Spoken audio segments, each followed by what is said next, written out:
Welcome to the RMail video short series on the RMail app for Microsoft Outlook settings. The RMail app for Microsoft Outlook allows you to send emails using the RMail Track and Prove, Encrypt, eSign, File Share, and other features. This video will review the RMail Digital Seal service settings in the RMail app for Microsoft Outlook. The Digital Seal service allows recipients to authenticate the sender's authenticity, message content, and timestamp. To view the settings, you have two options. From the inbox, press File, then RMail Settings.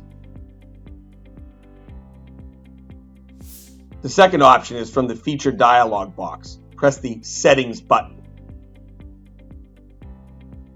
The Digital Seal service settings include the following.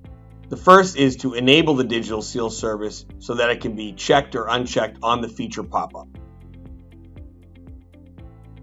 The second option is for power users who would like to pre-select the Digital Seal service by default. When this is checked, the Digital Seal feature will be checked on the feature pop-up by default.